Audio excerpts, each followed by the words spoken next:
வணக்கம். இந்த வீடியோவில் சற்று முன் 25% அகவிலைப்படி 40% HRA அதாவது வீட்டு வாடகைப்படி சார்ந்து அரசு ஊழியர்களுக்கு மகிழ்ச்சியான செய்தி குறித்து தகவல்கள் வந்துள்ளன. இது சார்ந்து முழு விவரத்தையும் பார்க்கலாம்.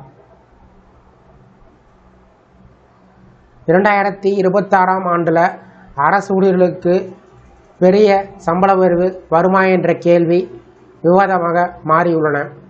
குறிப்பாக NCJCM முன்வைத்த கோரிக்கைகள் காரணமாக 8வது ஊதியக்குழு மீதான எதிர்பார்ப்பு அதிகரித்துள்ளன.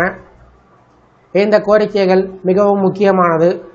அகவிலைப்படி DA 25% கடந்தவுடன் அதனை அடிப்படை சம்பளத்துடன் இணைக்க வேண்டும் என்பதாகும். தற்போது DA 60% அளவில் இருப்பதால் இந்த இணைப்பு அமல்படுத்தப்பட்டால் அடிப்படை சம்பளம் பெரிதாக உயரும். இதனுடைய நேரடி தாக்கம் HRA, TA, பணிக்கொடை மற்றும் ஓய்வூதிய பலன்கள் அனைத்தும் தானாகவே அதிகரிக்கும். ஒரு ஊழியரின் மொத்த சம்பளம் கணிசமாக உயர வாய்ப்புகள் உள்ளன.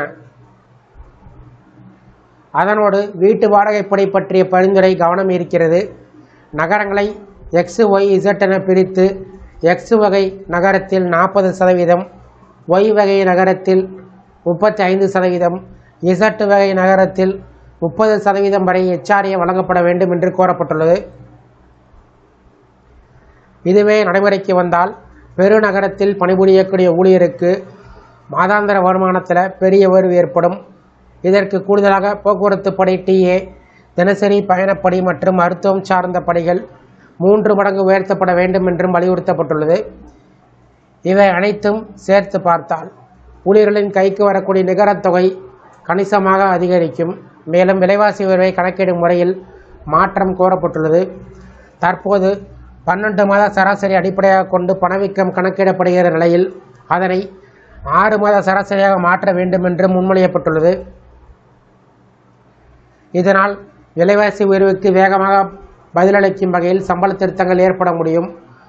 அதே நேரத்தில் அரசு நிர்ணயிக்கும் விலைகளை விட சந்தையில் உள்ள உண்மையான விலை அடிப்படையாக கொண்டு ஊதியம் நிர்ணயிக்க வேண்டும் என்பது ஊழியர்களின் முக்கிய கோரிக்கை. இந்த மாற்றங்கள் அனைத்தும் அமலுக்கு வந்தால் அதன் தாக்கம் பணிக்கொடை மற்றும் ஓய்வூதியத்தில் தெளிவாக பிரதிபலிக்கும். DA அடிப்படை சம்பளத்துடன் இணைக்கப்பட்டால் ஓய்வூதிய கணக்கீடு உயர்வுசார் அடிப்படையில் செய்யப்படும். இதனால் ஓய்வு பெற்றோருக்கு கூடுதல் பலன்கள் கிடைக்கும். மேலும் 8வது ஊதியக்குழுவில் குறைந்தபட்ச அடிப்படை சம்பளம் 69,000 ரூபாய் வரை நிர்ணயம் செய்யப்படலாம் என்ற மதிப்பீடு பேசப்படுகிறது.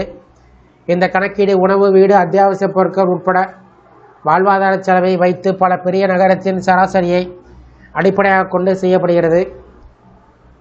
ஆனால் ஒரு முக்கியமான உண்மையை மறக்கக்கூடாது. இவை அனைத்தும் தற்போது முன்வைக்கப்பட்ட கோரிக்கை மட்டுமே. இறுதி முடிவை மத்திய அரசு ஊதியக்குழுவின் பரிந்துரையை பார்த்து எடுக்கும். கடந்த 7வது ஊதியக்குழு அனுபவத்தை பார்த்தால் ஊழியர் சங்கங்கள் கோரிய அளவிற்கு முழுமையாக கோரிக்கைகள் ஏற்கப்படாமல் குறைவான அளவில் மட்டுமே ஒப்புதல் கிடைத்தது.